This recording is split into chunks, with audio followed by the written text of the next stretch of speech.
po ito na may transaction sa gobyerno.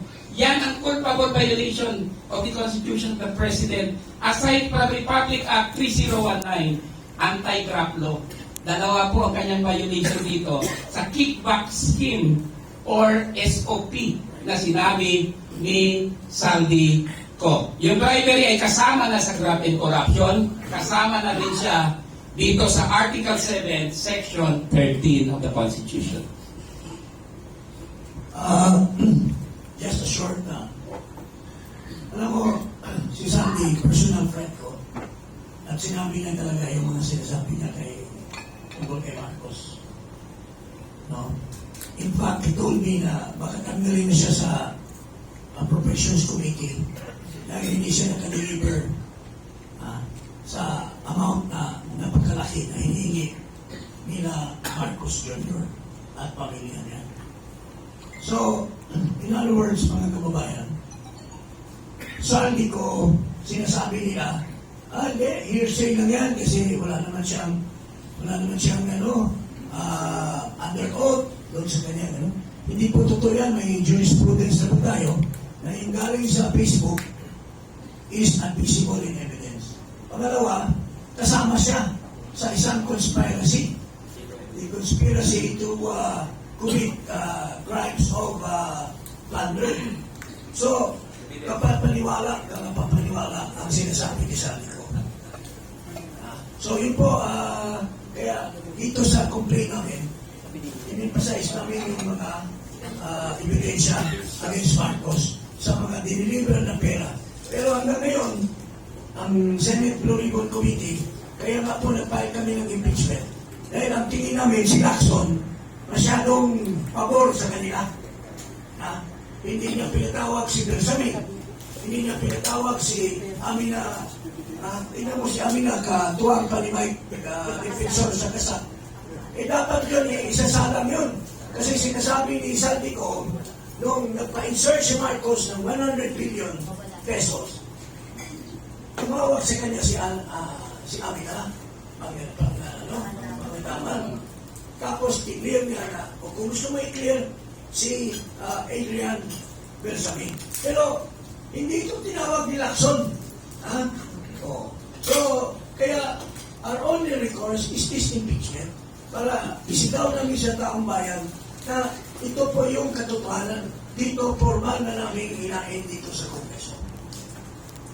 I'd like to formally announce also, kasi dito po, nandito na sa articles namin, pero Saldi ko mention 25 billion pesos na siya ang nagdala. Pagkatapos nagkaroon ng investigation kailan lang sa Blue Ribbon Committee, in-establish ang tamarin na drop-off point. Ang sabi ni Saldi ko, nag-deliver ako ng 800 million kay Jojo Cadiz at one time at 200 million kay Yusek Jojo Cadiz sa tamarin para dalhin kay Pangulong Bongbong Marcos. Kagabi ho, nagpagbigay ng mensahe si Congressman Saldico. Ang sabi ni Congressman Saldico, kung papayagan ako doon sa i-file ninyong impeachment to become a state witness, kahit nasa Zoom, kasi ginagawa naman po natin yan under suspended rules, ay tatayo siya na witness dito sa grupo na nag-file ng impeachment case. So, salamat po. Ngayon, dadaling ko naman yung topic on the economic sabotage. So, yung graft and corruption, tapos na po tayo. Economic sabotage doon po sa sugar and energy to be discussed by Congressman G. Paras. Before I go to that, mayroon po muna akong may nakaligtaan. Yung sinasabi nila, si Vice President gumasto, nilustay yung pera na 125 million galing sa pondo ng confidential funds. Pero magkakaroon kaya ng paggastos si Vice President kung hindi binigay ni Marcos yung pera galing sa contingent fund. So, isa sa mga tinatakil namin na culpable violation of the Constitution is the violation of Marcos for releasing from his contingent fund 125 million plus 70 million for other expenses. Pero yung 125 for confidential fund. Sinasabi ng mga experts, including former Senate President Drilon, that is unconstitutional. You can refer to the interview of Drilon and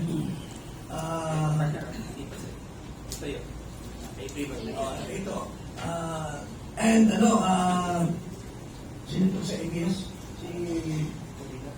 The other one. Karen Navia.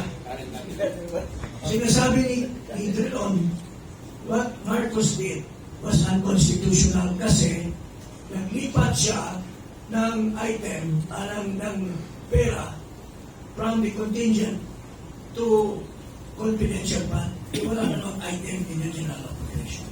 Bawal po lang mag-comment according to the Constitution. It's a violation of law to transfer fund when there is no item. You cannot augment unless savings. Ang contingent fund is not savings. Only savings can be used by the President. So, Marcos has violated. Bago nyo sampahan si Sara, si Marcos muna ang sinampahan namin. Kasi siya ang source ng pera na ginastos ni Sara Duterte. Second, graft and corruption. Matindi itong graft and corruption ni Marcos. Ito mismo. It was heard in Congress, si Undersecretary Panganiban was caught saying that it was Marcos who ordered the importation of 440,000 tons of sugar without a sugar order. Sabi niya, let's do it ourselves. Inamin po ito ni Panganiban. Kung tinanong siya ni Risa, dinidikdik siya ni Risa Ontiveros, ni Pimentel, at ni Tolentino. Nandito po ang conversation nila. Ito po, ang exchanges nila. Sabi ni Panganiban, ang sabi ni Presidente, let's do it ourselves. Anong ibig sabihin na let's do it ourselves? Sila. Walang sinusunod na regulasyon. Ang regulasyon kasi, bago kapag import, you have a sugar order. Ito. There was no bidding. Hindi, ang matindi nito, pumili lang siya ng 3 sa 30 o 40. Pinili niya yung 3, All Asian Counter Trade, si Iscalel, kaibigan niya yan, yung Sokden Philippines na pinwesto ni Risa na walang pera, at itong Edison Lee, marketing. Bakit pipiliin mo lang yung 3 when there are more qualified? Nakipag-meeting pa si Marcos, mayroon tayong picture na nag-meeting si Marcos with these only 3 traders in Malacanang. So, this is graft and corruption, mga kababayan, giving undue advantage, unwarranted benefits to these 3 traders over others who are more qualified. Pinili niya without the benefit of the bidding, at the same time, walang sugar order.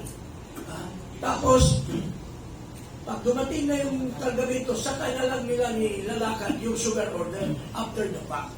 So he has already committed the crime of graft and corruption. And also betrayal of public trust because he has reneged on his duty under his oath of office that he will execute the laws,